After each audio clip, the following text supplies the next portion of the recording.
Okay, so your grandparents got the news first, and then they told your teacher. School. And what did your teacher say to you?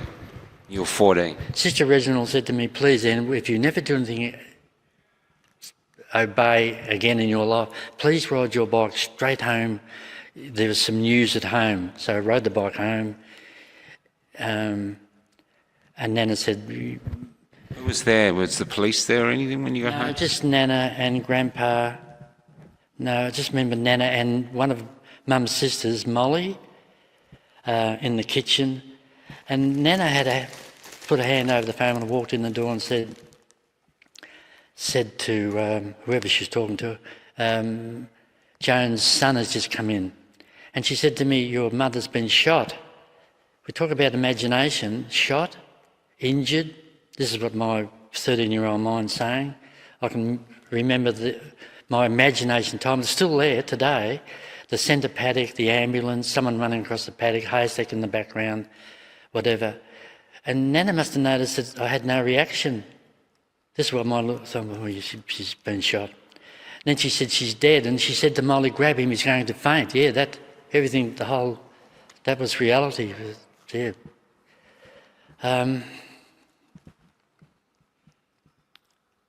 Did you faint? No, Molly helped me to a seat or whatever and consoled me, and I remember that, was very grateful for that. Did you see the body? No. That's whether we're in the right context or whatever, but we went home, she got shot on the Monday. We went down to Traralgon on the Thursday because the funeral was on the Friday. And on the Thursday we went via the undertakers, Mr Templeton, in Traralgon.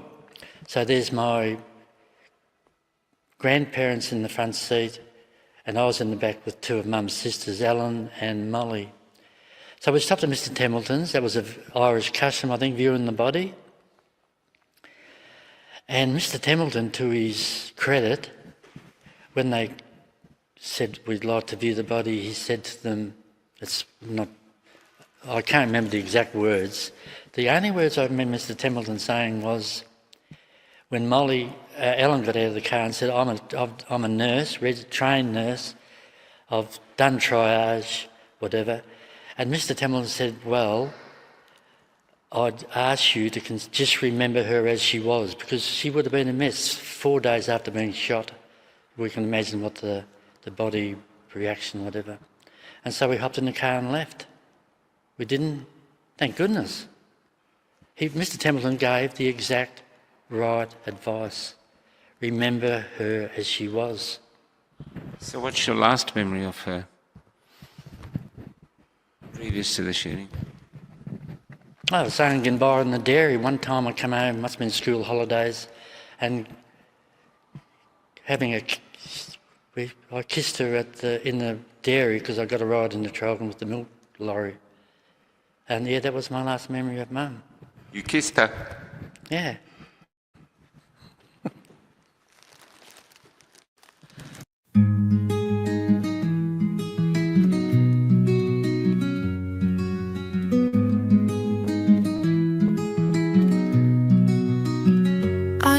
My face in a storm cold fear.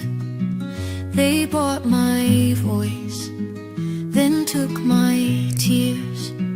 When you look at me now, I'm a poster child, hiding all my pain under a smile. And you'll never see me, because that's not allowed. I was born of light, now I'm a shadow of a shadow. But I dream of flying to a sky called me, where I'm singing in the clouds like a freedom banshee.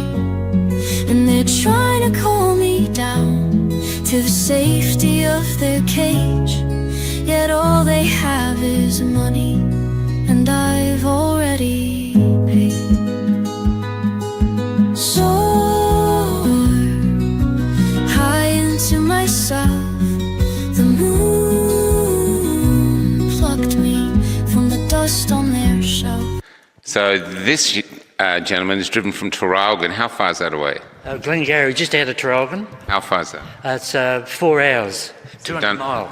So you've done a 200-mile journey to have this chat. Yes. So let's begin. What's your name? Ian Pree. I was born in Colac. I'm 77. Got a lot of stories to tell, but today I'd just like to do what you just nailed about identity. It's important. It's everything. It's everything. What you said, our history is our identity. Our history is the foundation of our identity. Very good. And they're taking it, the power maniacs are taking it away from us. That's right. Well, they're not taking mine. I'm going to hang on to it. Like Solzhenitsyn said, that's everything. History is everything. We've nailed that. They're not taking it. It's important. It's more than important, it's vital. And for anyone who sees this interview, please let us bring it back to local. I live at Glengarry, and on December the 2nd, 1994, the city of Traralgon ceased to exist, as did Mowian Mall, and also Sale and Colac. They took away the city identity. I was in Colac here 6 weeks ago at the Historical Society, and I asked the lady, is Colac a city? She said, of course it is. I said, would it surprise you that Colac hasn't been a city for 27 years? She said, oh, no, I said, I haven't made a mistake. This is the Historical Society, and they don't want us to know these things because they're taking away our identity. She said, oh, they won't. And luckily, there was an old fella in the hall at the same time. This lady got, and I can imagine that, I can understand, she got a bit flustered. And the fellow piped up and said, yeah, he's right, Ian was right.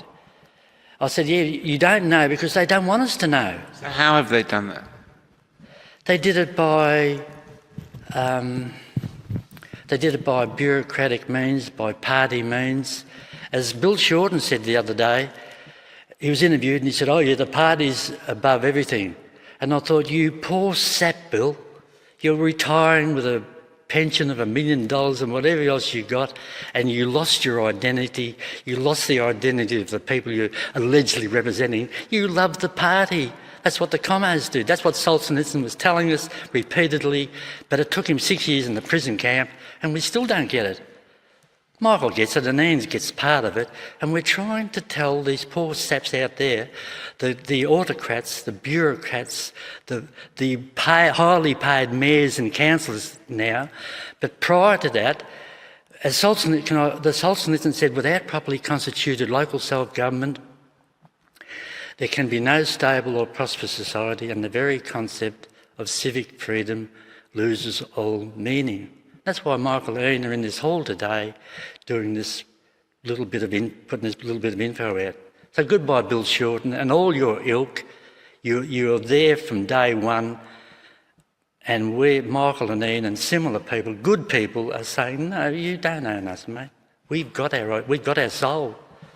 And Aquinas, born 1221, died 1281, brilliant mind, give 5 proofs of God. Give what? 5 proofs of God. Yeah, he had a brilliant mind. What did Aquinas say? Properly speaking, the soul is not in the body. The soul acts on the body. Now, Ian, who left school very early, wrote that down because why is that important, Ian? Well, he just nailed it. I always thought the soul, yeah, it's part of us, part of our, chromosomes and all the rest of it. No, it's not. It's a beautiful saying. It's acting on us now, Michael, and it's a wealth that we don't comprehend. I don't, but I'm trying to comprehend it. I find it exciting. I'm exhilarated. And that's where we're at. Properly constituted locals. So we have to get back our identity. Colac has to go back to being the city of Colac, not the urban area. The lady in Traralgon said to me, well, what is it, Ian? I said, it's an urban area. Traralgon's an urban area inside the Latrobe city, which was, when it started out, was Latrobe Shire. It lasted 6 years, from 1994 to 2000. This is how wiffle waffle they are. Lasted 6 years, then they became the Latrobe City, and now they're on the way to being the Latrobe Regional City, and then it's going to be Latrobe One City, See, commercialism, communism, loss of identity, with bureaucrats, autocrats here just...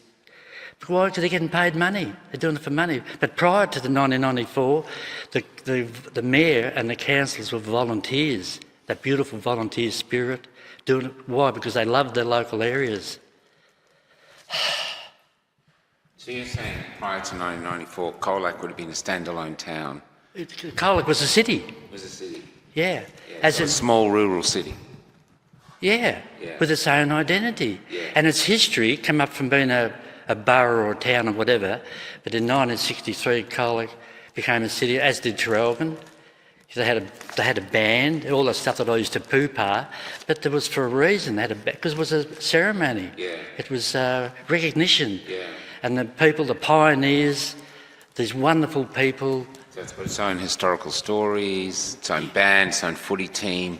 They're local. Yeah. We reckon that's where we're getting our history, and that's what they're that's what they're taking away. So that's when you know where you come from. I come from there.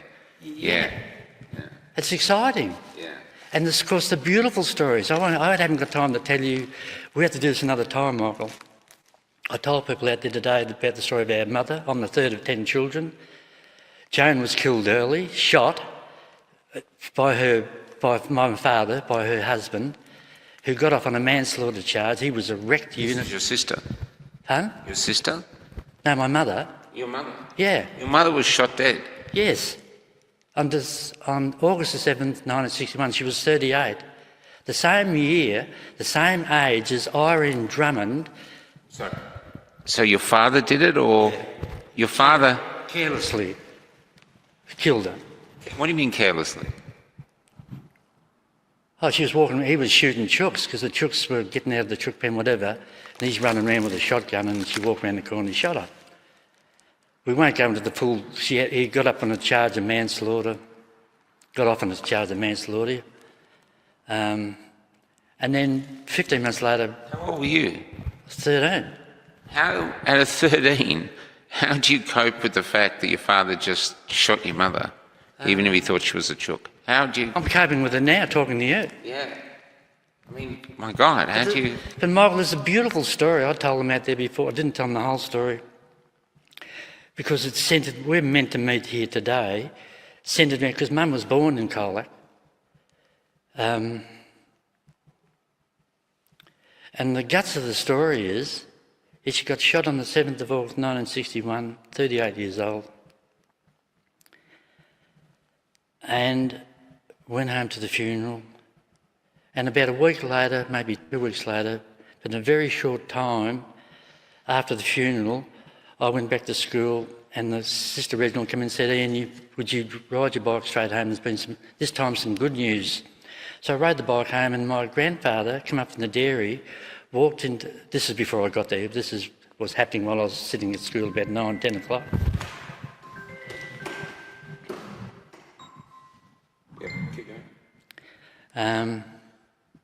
Walked into the kitchen and said to my grandmother, I must be going mad, I've just seen Joan. And Joan, my mother, was the third of his 10 children. I must be going mad, I've just seen Joan. Yes, there was an apparition coming to the dairy, and all I remember from that, I've just ridden home from school, he's watching, this is say about an hour later, and he's sitting down there and out of himself, still with this, full of this beauty. An apparition, with an apparition there's no voice. With a vision, like Fatima, you can get voices, which the kids did at Portugal. It's recorded and blah, blah, blah. So your question was, how did I cope with it? So the apparition turned up in his dairy. In the dairy. And she's the third of his 10 children, and you're the third of your mum's 10 children. Yeah. A bit of logic. Where was I? Ask another question though. How? Because your father would probably be grieving too, but how would you give your father any solace when he was the one that shot her? You know what I mean? It must have been such a conflict in you. The old man's mind was wrecked from the war, the grog, and the killing. You know what we call the Geneva Convention. Sorry, I'll come back to that. But so he was a war veteran. Oh yeah, he was in the Middle East, and things were going bad in New Guinea, and because they were fairly battle-hardened from the Middle East, they called in the 2nd 14th Battalion to go to New Guinea, which they did, and yeah, they got into the Japanese, as we know, big time. They had the numbers, the Japanese, but the Japanese were poorly equipped. They gradually ran away from their supply line.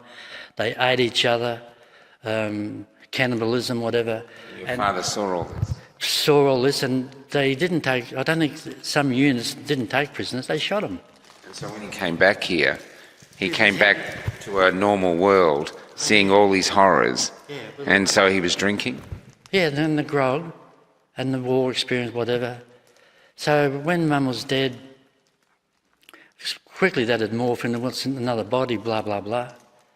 And all right, we'll finish. I didn't intend to do this, but 15 months later, I got a job in Colac at Williams & Schumann, ran away from school, got a job at Colac at Williams & Schumann.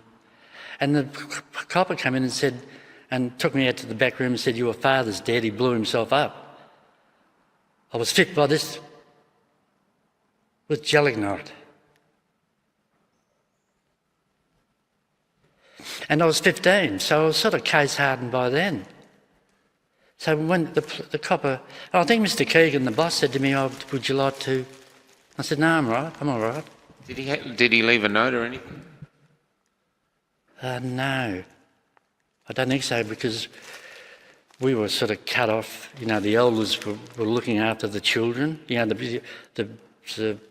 they were good-minded people, but they didn't want to traumatise the children. So the older kids were looking after the younger kids? I don't know, it was a confusing time. No, but the family was just split up all over. You can imagine the trauma. Number one, they've got no mother and they've got no father. And it was trauma. I'm dealing with it today, Michael, you're helping me. Every moment of our lives, all the little instances that happen there for a reason. So, Can I ask, just because it's my only time here, what were the difference between the funerals, the funeral of your mother and your funeral of your father? Did you go to the funeral of your father? I went to neither of them. You went to neither of them? No. I should have gone to our mother's, but my father's mother convinced me, and I didn't take much. I don't think I wanted to go at 13 years old, blah, blah, blah. And no, I didn't go, but then years later I was still thinking, well, I should have. Okay, we'll get over it then. You didn't go. Deal with it, move on.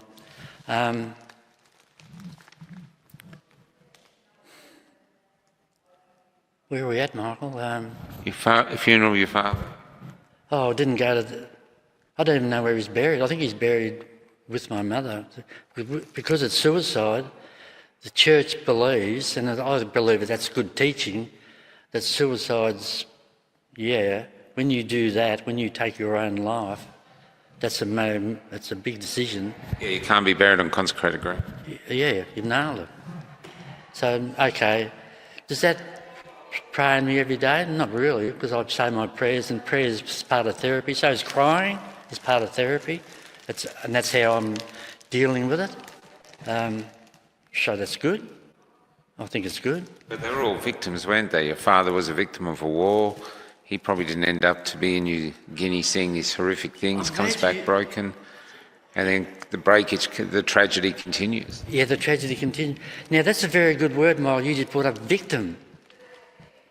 Because the other day is probably 5 years ago, never mind, I worked out, no, I wasn't a victim of those two traumatic. Because of our mother's courage, I was a beneficiary of suffering.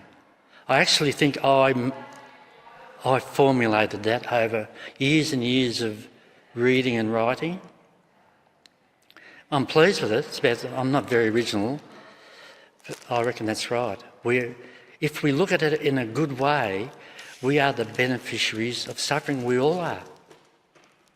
All right, That's beautiful. Thank you. That's what Solzhenitsyn's telling us. Any prisoner of war, anyone who's done intense suffering, local or international, that's the teaching. What about our Lord? were the beneficiary of his suffering. Maybe I got that off some right. I'm not concerned. Don't worry, I've never heard of it. Sounds great. Thank you. It's yours now. Yeah, beneficiary of suffering. If we look at things in the I'm going good... to call it the title of this interview. Pardon? I'm going to call it the title of this interview. Thank you.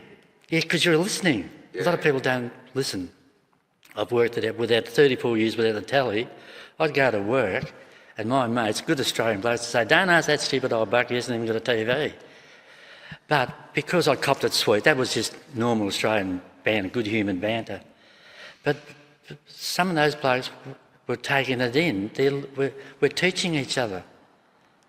They're teaching me by their banter, and I'm teaching them by my not responding in a good way. Yeah. But Can I just take a moment to stop? So you're 15, no parents. yeah. What did you do for a living? I got What jobs. direction did your life go? Did you get a trade? I worked at Williams and Schumann. Doing what? Just selling the shoes, and then I got a job on farms. Then I went to Traralgon. I met a beautiful girl, Anita. Anita and I were married for 50 odd years, 5 children. Where's she now? Anita lives in Traralgon. Oh, cool. Yeah, we've got no baggage on either side. 50 years? Yeah, longer. What did I do? I got called up. All life's trauma for all of us, but mine's kept... I got a letter in the mail that said, oh, you've got to go in the army. It was a wonderful experience, 2 years in the army. Did you go to Vietnam? No, I didn't go over, thank goodness. What a terrible time it was. We lost 521 blokes, and out of that 521, 290 were conscripts, with the letter in the mail in this so-called democratic Australia. But all the time learning, come back out of the army, got a Weldon ticket through having service in the army. Good on you, army, thank you for that. Worked on construction, crane driving, rigging, scaffolding, whatever.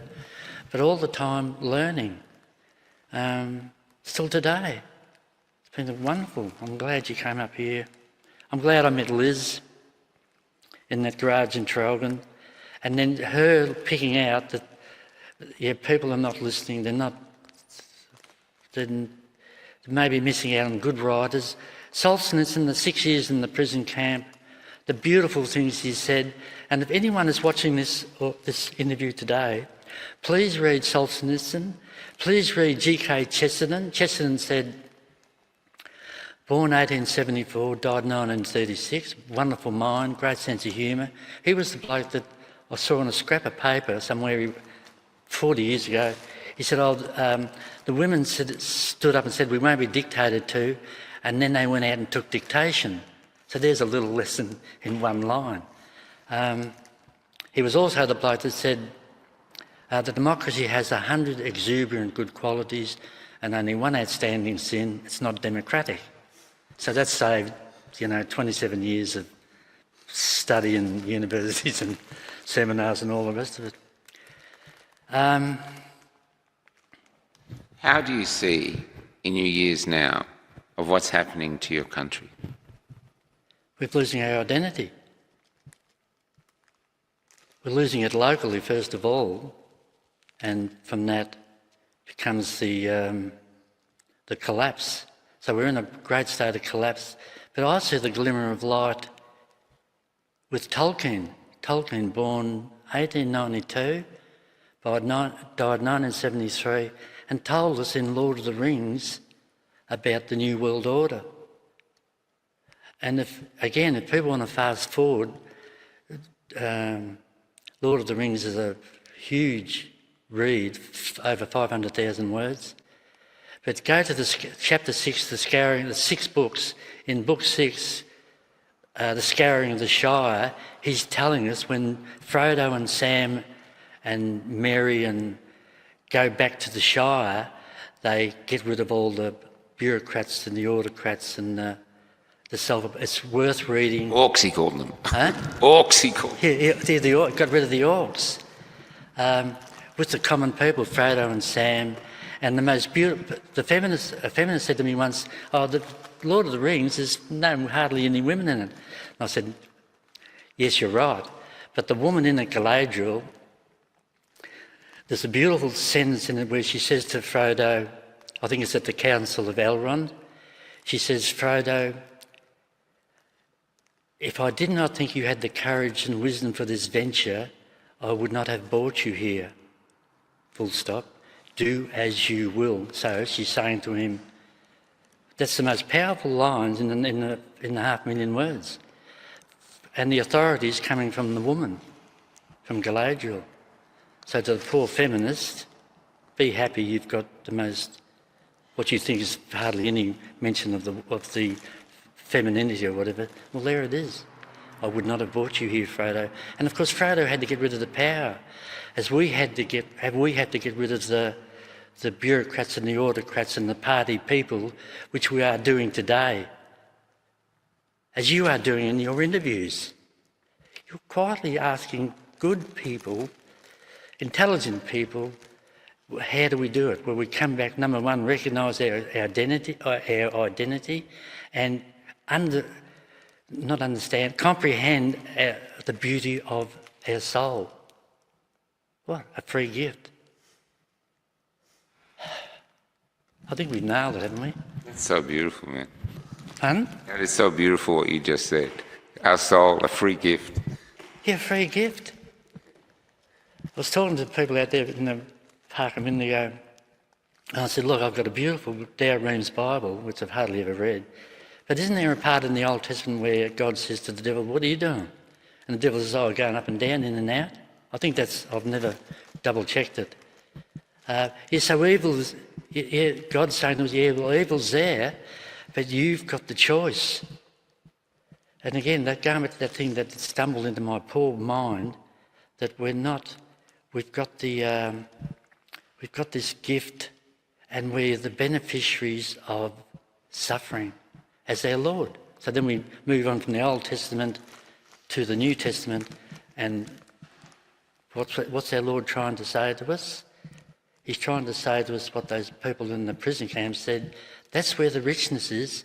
And again, if people have got time to do minimum study, go to the Harvard address, I think it's either 1970 or 1978, where Solzhenitsyn's saying to the Americans after he's been exiled from Russia, because the same people in Russia then in 1917 till 1973, when Russia got back her city title, the same as what they're doing here, when they murdered the royal family in 1917, the autocrats, the bureaucrats, the murderers came in and said, well, they called it Leningrad or Stalingrad, not sure, and got rid of the city title, the beautiful title, the historical title, St. Petersburg. But what happened 70 years later? The people who care about identity got back and renamed it its sacred title, St. Petersburg. We can do that in Colac, in Sale, in Maui, Maul and Tarragona. Why do you think in this country at the moment there's these passionate people like yourself, passionately driven to change, and we have this other mob who just sort of indifferently grazing through life? They're mediocre. They're dealing with mediocrity. We're dealing with excellence. First thing, the excellent thing we've found out about the importance of soul. They find materialism, that's the word for it, for the New World Order, materialism, mediocrity, money, and we're quietly saying, no, you've got a soul. They've got the power, but Michael and I and similar, but we've got the authority. We recognise the authority we've been granted.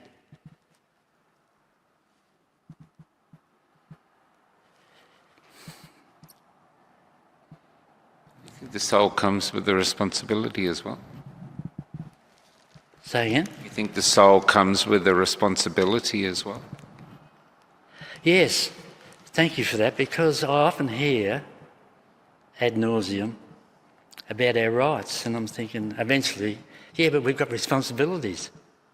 So every time this is so good, it means to me that these people are on the telly or wherever, on the radio or in the press, they're not thinking well. That should be there every time. Yeah, we've got rights and responsibilities. What's your responsibility, Anne? To save my immortal soul. How do we do that? Well, we recognise the freedom we've been granted for nothing, and the choice and the power they follow the money trail, the material trail. And where's it going? It's the New World disorder. We know that. So how do we get it back? Get back our identity. Thank you for this interview, because you're teaching me, because, yeah, identity, soul. I made an acronym. I've made very few things. One of them was an acronym. It's called EASY, and it's easy to remember. ESI. E for eternity, S for soul, and the I is for immortality. I'll ask you another question. You might not like it. Thank you. Can we really claim to have saved our own soul if around us other people lose theirs? Yes, that should make us more aware. Every moment, every conversation, every social discourse, all the time, this is where I'm selfish. I'm thinking, all I'm worried about is my soul. What did he say? I'm worried about my immortal soul. What, it never ends, yeah. But I said that out there before, I don't know who the teacher was, let's say when I was about 10, said, immortality means it never ends. And I still can't, it never ends. No, everything, the day finishes, the job finishes, the footy match finishes. But with your soul, because of our freedom of choice, that decides where we spend our immortality. Good or bad, yin or yang, whatever, all the time, choice, free choice. But governments don't believe that. Governments believe in their choice. Oh, the ideology. I learned that word a few years ago. I had to look it up. And then, yeah, people are committed to ideology. Michael and Anne and similar people are committed to saving our immortal soul. They don't get it. But they're intelligent people. You know, the Prime Minister or the Secretary of State or whatever. No, they've lost the plot. And here we are, the hobbits, quietly, as Tolkien pointed out to us, all the way through was the little people, the hobbits, were quietly saying to the Nazgul, Balrog, the whole crew of them, you've got it wrong. Why did Frodo have to get rid of the ring? When Galadriel said to him, I trust you, without your courage and wisdom, I would not have brought you here. So he continues the journey, and at the very finish, I shouldn't go into this because I've never thought about it enough, but Frodo didn't want to get rid of it. He went through all the suffering and the pain and got to the edge of the Mount Doom, but Gollum had to bite his finger off. So there's a lesson. It's too deep for me, but yeah, a good lesson. And Tolkien again teaching us in Lord of the Rings that the New World Order is disorder, massive disorder. And here we are today, all around the world, maybe more in the prison camps and the suffering, but they're teaching us. They're quietly, they're not yelling it. Solzhenitsyn got the Nobel Prize for his little book, One Day in the Life of Ivan Desinovich. And in that book, the little bit I remember, it's not a big read, it might be 3 hours, but Shukov is in the top bunk and his mate's in the bottom bunk. They finished the day's work, and Shukov sees his mate got scraps of the Bible, and Shukov says to his mate, don't waste your time doing that. Pray that we get out of here. And then his mate says to him, no, then I would lose my freedom. So again, there's the one line Solzhenitsyn teaching us through his suffering. No, the gift is in the suffering. The gift is in the suffering, and there's the freedom. I'm struggling, yeah, but I was slowly getting there. It's exhilarating. I would go to work and my mates would say, what are you laughing at? And I said, I'm happy. So you're trying to save your soul, as you said. Yeah. But if you got to the edge, right, if we say there's life and you're with your wife, Yeah. and they suddenly said, listen, Ian, we've seen you've been struggling all your life to save your soul, Yeah. and you have it now, but only one soul can pass through, you or your wife, because you both can't go through. One of you has to lose your soul. What would be more important to you, holding on to your soul, or would you sacrifice your soul to save her?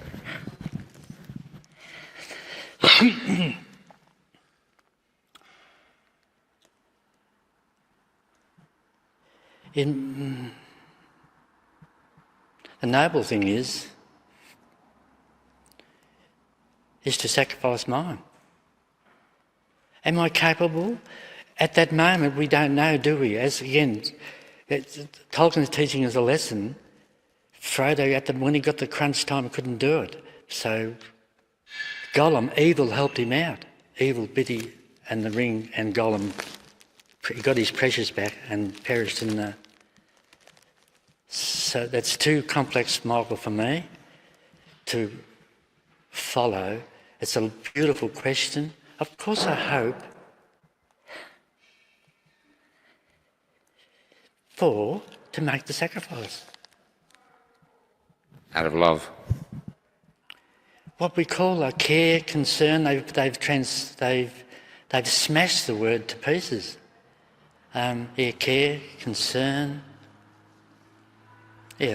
love. We call it love. Do you know what I mean about the materialists that they've taken and put it on the screen, they plastered everything's for love, and I'm thinking, Don't you think, though, by sacrificing your soul for someone else, in a way, you're inadvertently saving your own anyway? Very good. I think that's the essence of Graham Greene's novel, The Heart of the Matter. Yeah, about that moment of time. Again, I couldn't understand Greene's novels, but I would look through for those little one-liners, whatever. So Greene had a great mind, wonderful mind. Here they are telling us. It's a beautiful question, Michael. I'll think about it all day. But yeah, praying that, with our mother, saying the she couldn't get to Mass, stranded on a farm with 10 children, whatever, but saying the Rosary, which is probably the greatest prayer. Again, the authority of the woman, of Our Lady, the authority of the woman. One more favour. When I hear people talk about people they've lost, usually a term, and your memory of your mother is her death. But what was she like as a mother? What was she like as a woman? What was her name? Joan.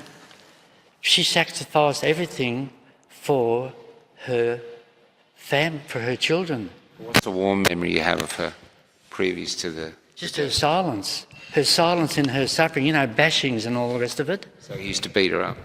Yeah. Is there any happy moments of her you remember?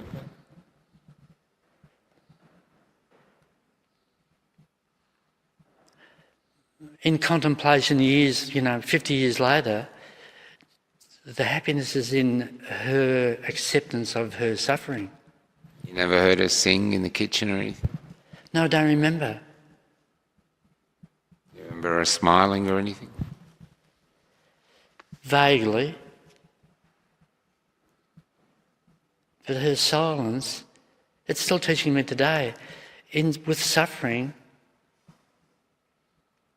she was gifted to take that suffering and not complain. When I hear people complain, someone complained this morning about, and I do too, about so much little petty minor things, and here she was in the middle of this Calvary of suffering and no complaint. So somewhere along the line, she comprehended that it was for a purpose. And Do you of think course, she knew he was going to kill her? huh? Do you think she knew he would kill her? She wrote her last letter to her parents was, I suppose I can see it out to the end, but I have to think of the children.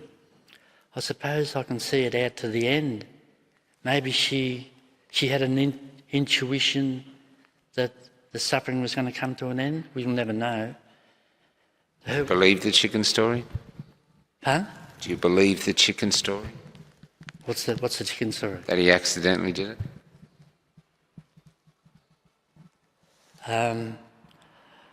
I'll leave it as it was being said. With all that trauma, what do we know? A man running around with a shotgun, shooting chooks because they were getting out of the pen. Maybe leave it because I don't know. And that's how we go through life, not knowing, picking up little pieces of the jigsaw piece, but we never get the whole jigsaw. And we try to make sense and form identity out of the crumbs of truths that we have. Yeah, picking up the scraps, Yeah, which we're doing today, that's right. every moment. And we get these gems, meeting people, listening to people. I've learned to listen. I think, getting rid of the tally and all that.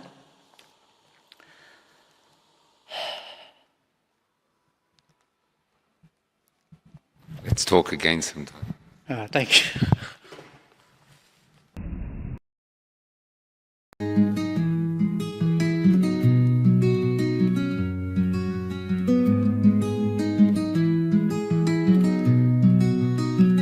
I lost my face in a storm cold fear.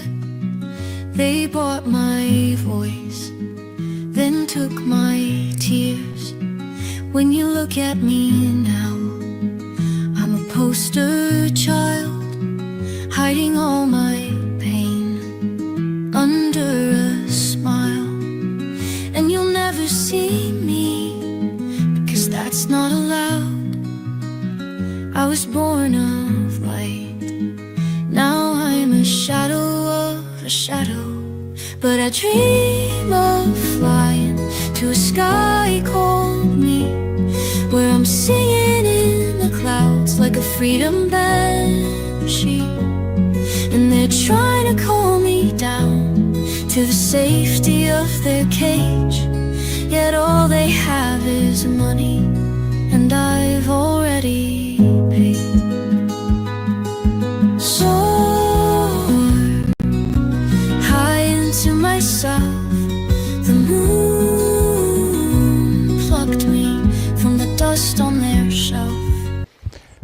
So what they don't know, Lisa, is that most of us didn't know each other pre-COVID, but we hadn't really met much, but we did have a connection pre-COVID, is that correct? Yeah, we had a really, really bizarre connection. I thought I was coming to meet you and tell you that my son was your friend on Facebook, and he knows of you. So I've come up to visit you at Huntley Hall, and I walked up and you said, "You mean you're his wife?" The kid's dad. And you couldn't believe it. And then you told me a terrible story about staying at the same place that my youngest son was staying at. And you were staying overnight there with my ex-husband and one of your old tram mates who were best mates together. And one night you got up at 2 o'clock in the morning and you saw my son having a seizure on the floor in the house. And when I found that out, we just became a lot closer, didn't we? Your son's now gone. Yeah, he's passed. He passed in 2019, in September. Yeah, he had an enlarged heart, and we didn't know about that. And he had a massive heart attack one morning and just died suddenly on his own. Yeah, and we got that out of the way. Why did you decide not to stay with the other herd when there was hardly anything out here for you anyway? There was nothing for me there. It was all small talk and the weather and the footy and the clothes and the parties and whatever. Yeah, it wasn't me. I've always been the black sheep. Oh, look at me, I'm all in black. What have you done to survive through your life? I've learned to have to pick myself up. Yeah, it's been... Well, COVID through that was the worst because only just having lost my son, that there was nobody around. I got all the messages of, oh, if there's anything you need, and we'll be here if you need us. And that was it. It was finished. It was over. There's no more of that. I had one or two friends randomly ring to check on me, but the rest of the time I spent pretty all by myself. Yeah, the whole time. Do you feel him? Oh, all the time. Yeah. It's really funny. People say something and I'll just go, yeah, that's him. Richard was singing a song about trams last night. Well, little did he know that my son's nicknames were Train and Tram. Okay. And Mark was Tram. And he was trying to make up tram songs last night. Where were you? He is everywhere around us. Where are you from? Where were you born? I was born in Bendigo. Yeah. When you were young, where did you have any idea of where you'd be? Oh, no. I didn't have much forethought at all. Yeah, I was just living every day, I think. Pretty adventurous little kid. Mud pies and cubby houses and swings and riding your bikes up and down the dips, the rivers, camping. And what did you do for a living? I started off in nurseries with plants. It was really good therapy. I had a really bad car accident 40 years ago. And working with plants was really helpful. Were you driving? Yeah, I was, yeah. What happened? I was escaping a violent relationship with a friend that we'd come down to Melbourne in a party. And the bloke that was my boyfriend was abusing me in the street in front of about 30 people. And nobody stopped him, but somebody rang the cops. And he got locked up for the night, and then I decided that we'd go back to Bendigo and get away from him. Finally get away from him. So we took off and, I don't know, just speed, excitement. Missed a wrong turn, lost control of the car and went into a power pole. And my passenger didn't have a seatbelt on and landed through the windscreen and then landed on my lap and died. Your friend? Yeah, died on my lap. What was the repercussions of that? Oh, they were going to make an example of me. And I had to go to court. It was a couple of years later I went to court. I got a 2-year sentence and it ended up doing 4 months because I was such a good girl inside. What was that like? Oh, it was harrowing. I had to go to Fairley, if you remember Fairley. There was a women's prison in town, in the city, and full of tough chicks, murderers, drug addicts, dealers. And they all said, "What are you doing here? You're a sweet, innocent country girl." And I know, escaping domestic violence, and look what happens. Did that change you? Oh yeah. Oh, I lost my confidence. Everybody knew. I thought everybody knew. And they didn't like me anymore. Really judgy. Yeah, I just didn't know what I was going to do with the rest of my life. Did you ever escape that? Escape that. The guilt of the accident? Oh, yeah. I think when I was about 40 and I found his grave and just let it go. and I felt that he'd let me go. That was 20 years though. That was in the 80s. Yeah, no, but from there to 40 would have been 20 years. Yeah, it was. So you gave yourself your own punishment. Oh yeah, you're your own voice. You're the one that has to live with it. It wouldn't matter how much time you did, you still have to live with it inside your head. Yeah, it's not easy.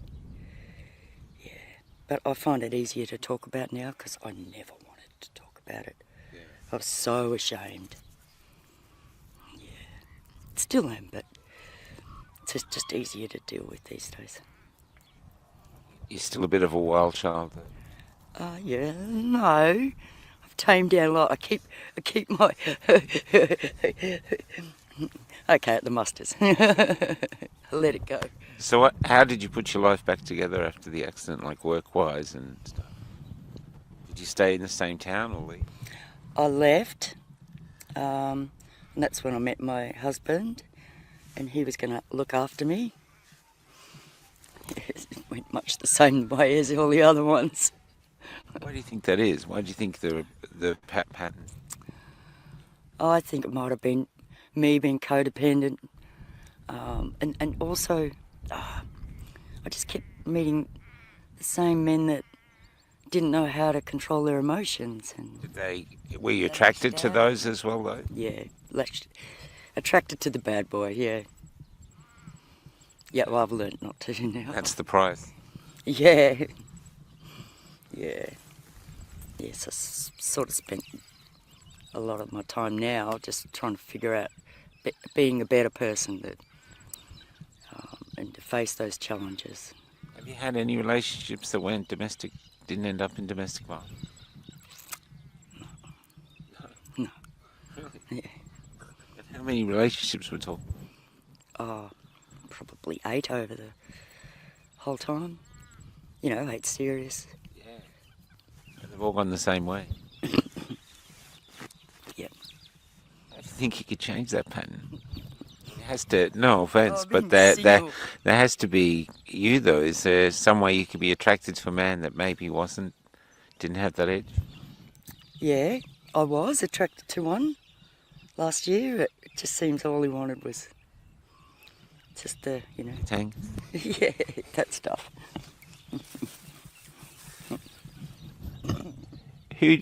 What have you discovered about you on your journey through life to here? From the wild girl, working in nurseries and escaping exciting situations to here. I think one of the things after the nurseries, one of the violent things ended with me hurting my back, so I couldn't do the nursery conservation environment work anymore. So I had to go into traffic control, and that made me face men working in the men's field, and that's where I learnt a lot more about myself, and all these different men. And like what did you learn? I can stand up to them and tell them, put them in their place. And Do you find men? What are your thoughts on men then? As general. I love them. I think that I love them when men get together and do the men thing, but then when they've got soft sides, and I really love that. I like seeing that, and I've seen that a lot more in men these days. I never saw it in the old days. Yeah. I love how there's men here who just get things done. If there's a problem or something could be better, they get it done. Yeah, and I've never had anybody that would just do that. It'd end up like, oh, she's nagging me to do it. It's like, man, it's been 5 years. Do you think you could put a cubby house up for the kids? And you got it out of the school and you started doing it at 8 o'clock at night, freaking drills and saws going. You're not doing it for the kids, are you? Yeah. How many kids you got? Just the 2 boys? The 2 boys, yeah.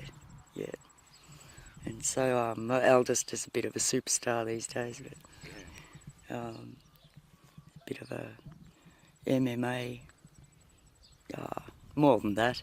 He's a multi-skilled martial artist. He's a lovely boy, I met him. He's very beautiful, genuine boy. So proud of him. It gives me a lot of joy. So have you dealt with loneliness most of your life? Yeah, Why do you think that is? it's been different. I think different to others. The penalty of being a black sheep. Yeah, I've always questioned authority, questioned products, the way things are done, always questioned it. I think life is easier if you can disconnect the questioning switch in your head and just appear to be a bit dumb and just go with the flow. I'm not saying you'd be happy, but do you think that would make life easier? That'd be boring. Yeah. Don't know. I just got up, Michael. I can't switch it off either. Why do they do that? Why do they do that? It's probably a better question is how can we make it better? How would you answer that one? Yeah. That is a really good question because I struggle with that right now. I've got nothing to do. Nobody cares. I just really like to travel around, but I don't want to go on my own. You'd like to hit the road? Yeah. Where would you go? I've got to go to the Rock. Yeah, got to go to Ayers Rock, Uluru. You're looking. The outback. I love the outback. So you're looking for someone to travel with? Yeah, it'd be pretty good. Somebody to care for and care about me and just care for each other. It'd be just really nice. Why do you think with 8 billion people on the planet we have so much trouble connecting? Oh, there must be blockages in the energy field. It does make sense, doesn't it? You think connecting would be something was down pat, but instead, so many people live their lives alone. Really alone. I mean, I think I'm lonely sometimes, and then I look at, excuse me, old people sitting in their places for days without talking to anyone. I mean, I can get up and go out to the shops and talk, but a lot of them can't. And disabled people must be horrible. So what would you look for in a travelling partner? Somebody who can drive. Is that the first prerequisite? 6 foot.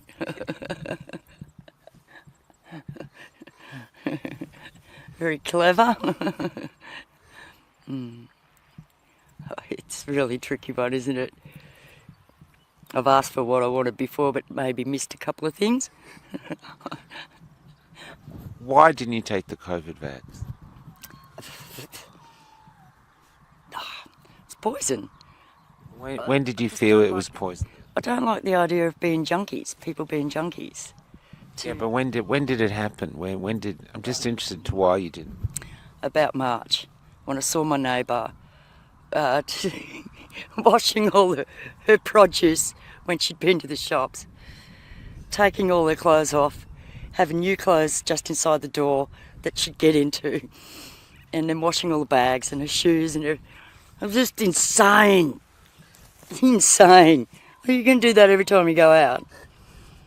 Yeah. So you didn't buy it then? No, I didn't buy it. Initially I thought, oh, well, what if, you know? I asked though, when you didn't buy it then, was there anyone around you didn't buy it as well, or was that you not buying it by yourself? That was me not buying it by myself. How was that, when the whole world's going crazy around you and you're thinking this is insane? How was that? I just kept thinking, yeah, the world is more and more insane. Yeah, but I'm talking from a loneliness perspective. Was it keener then? Because you'd already just lost your son. You were dealing with that grief, and then around you the world's going bananas. I think I spent a lot of time just going into myself. I really spent a lot more time being more spiritual.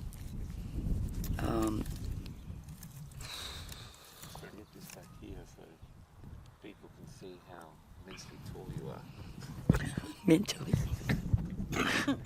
Excuse me, I'm coughing. Oh, I've forgotten the question. It's how you dealt with the loneliness of the world going crazy around you after the death of your son. And because it was unprecedented. And you're already going through something nobody wants to go through. Nobody wants to bury their kids. So you're going through that. And now you're dealing with the loneliness of everyone going nuts. So how did you go from deal with that? And then when did you first meet someone who was like-minded? Well, I had a couple of people, one girl I worked with and one that was a masseuse. What were you working, sorry? Oh, I was working as a traffic controller. So after So would that work still keep going, or did that shut down during COVID? No, they kept going. Okay. Oh yeah, but before Mark died in July, I had a fall at work and I hit my head and got knocked out. Wow. And I've been on work cover, and one of the girls I worked with and her partner were a masseuse, and they looked after me a bit. And they didn't live very far, and they started to care for me, which was really, really nice.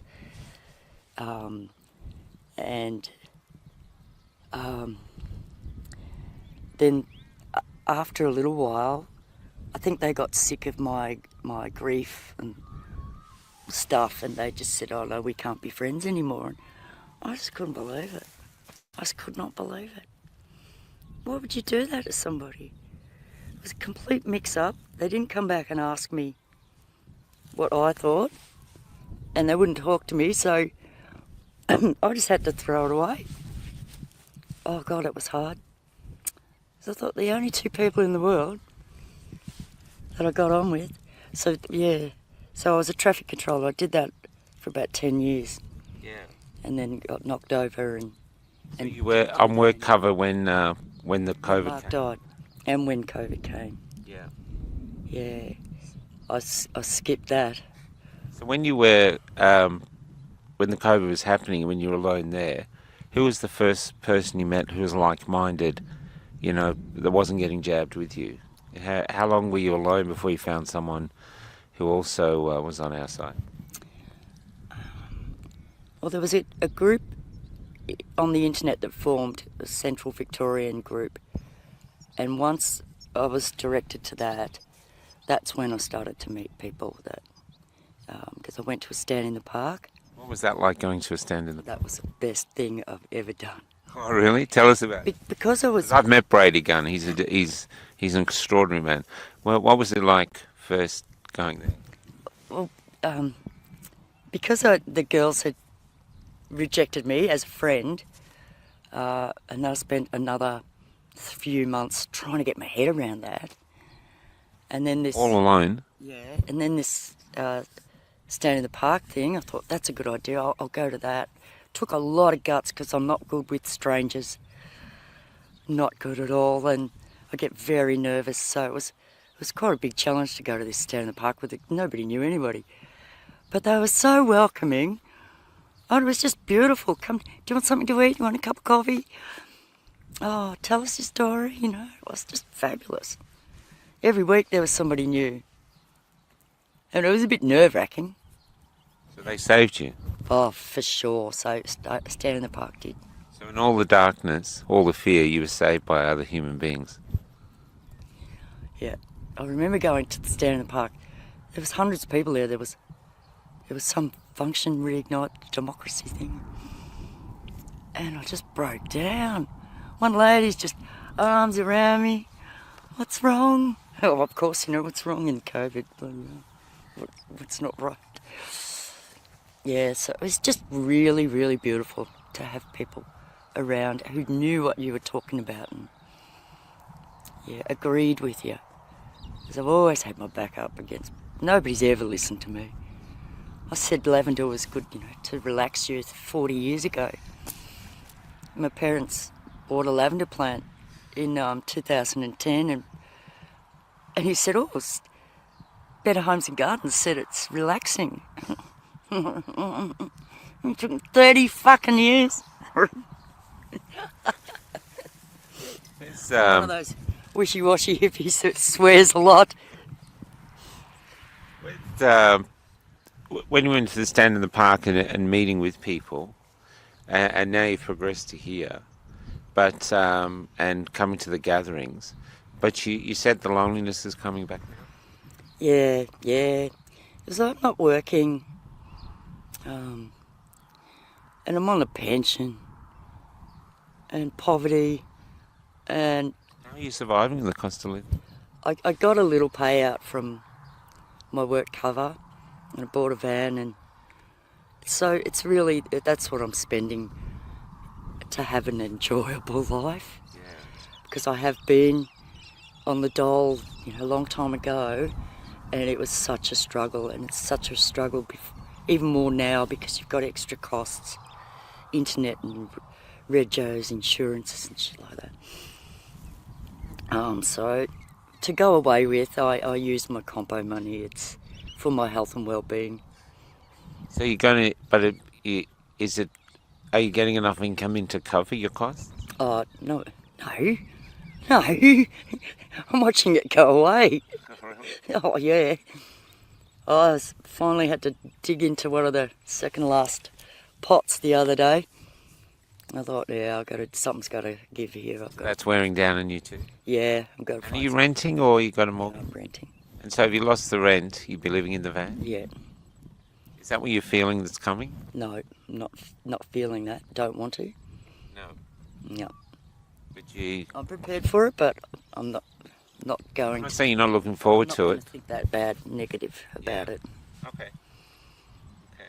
Is there the rental, is there someone you can get to move in? You got a spare I rent? could if I had to, yeah. Yeah, definitely. I could do with a hand around the place. It's a big backyard, there's lots to do. This is in Bendigo. I mean, it's only in the suburbs, but I've got a tiny little house and a big backyard. It takes a lot of mowing and watering and pruning and... Yeah. Are you concerned about the future? Is that wear on you? Yes, sometimes.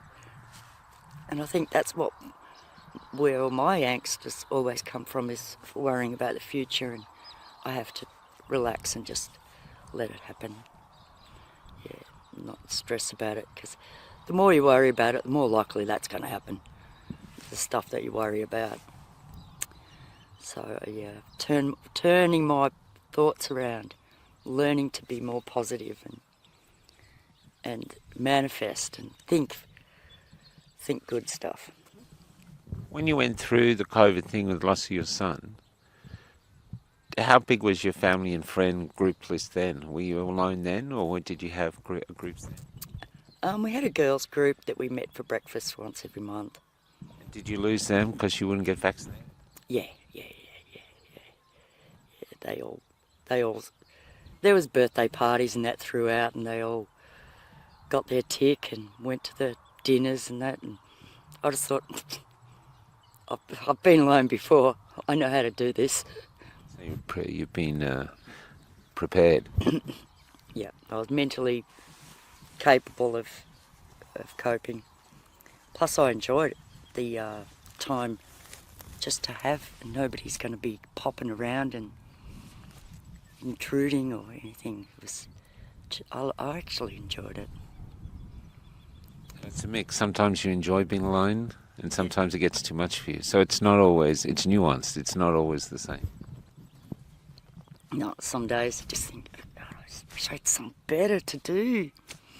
For some purpose. Yeah, purpose. What's my calling? Yeah.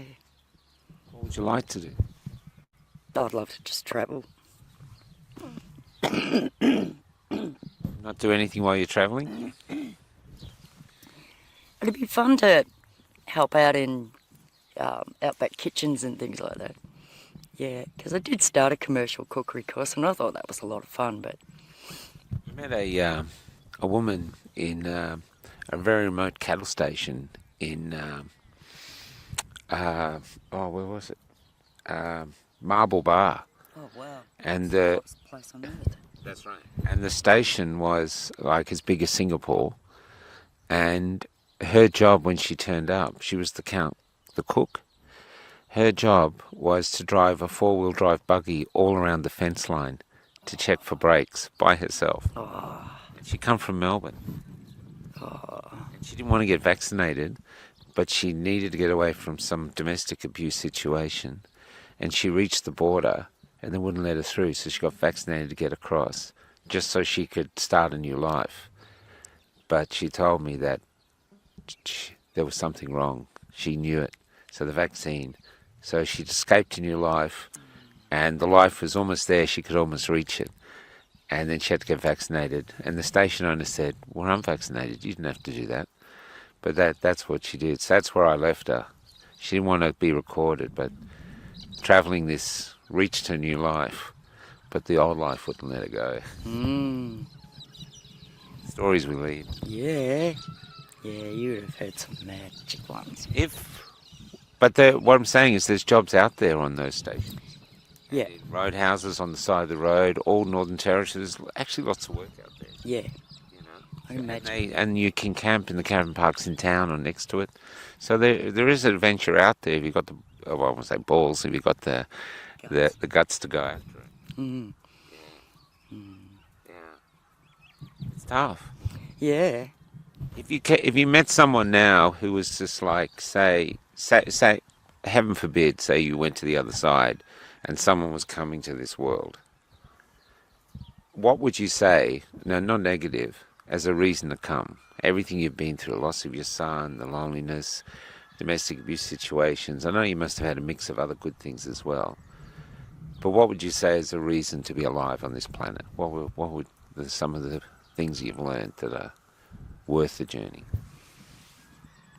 That's too big a question. No, it's not. I think I've always been, if you look for the bad in people, you're gonna find it. And I think that's what I've been doing a lot in the past. I always looked for their good, but they're bad. And then it's when the good people come along and make you feel included and connected. I think for people to stay here, it's the connections. And people really do care, and they surprise you with their kindness. And So you want to feel you belong to something. yeah, well, that's what this is too, isn't it? Yeah. So if that's the case, if your desire was to belong to something, why didn't you just give in and get jabbed and go with the other herd? I didn't want to get poisoned, get sick. So you wanted something more than just belonging. Is your body autonomy. Yeah. Yeah, I'll put into my body what I want, yeah. The price of that decision was to become even lonelier than you were before. Yeah, but I got my magic now.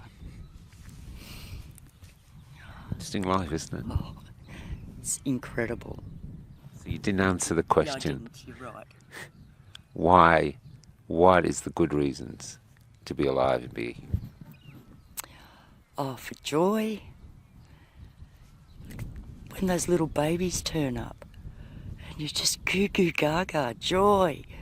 They just give you hope. And you can pour your love into them. It's amazing how if you tell something how much you hate it and it turns ugly. If you tell something how much it's beautiful and it looks great, it flourishes. So there's really good things in life. There's those joyous, funny, laughed. I've never laughed so much since I've hung around with all these guys. Is there anything else you'd like to say? It's just awkward. I've been putting this off for years. A year. And it's still mucked up. Not really. It's just interesting right. to see. Yeah. I'm here one more time and then I'm gone. Is there anything else you'd like to say? No compliments. Just interesting. I'm just interested in the lessons you've learned from life. I mean, literally, I'll tell you how I see humans. We're sent to this planet. We don't know where from. We're given a brain, a heart, all these senses to filter it. So if you were meeting up with the angels of God now, and they said, okay, what did you think? You know, what is your evaluation? You, as an audience of God, what would you think? Because we can see all the dents on you, you know. It was pretty tough. Tough starting out. It's a long time until you finally see some light. But it's there, and you can't let go of that now.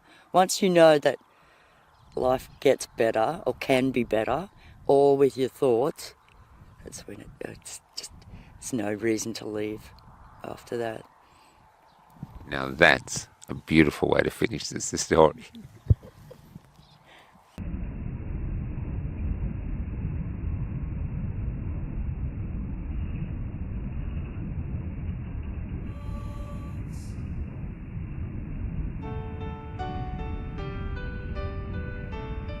But wait! Can you hear our children crying? They're calling from all over this land! They're glaring at today's page! Is your Australia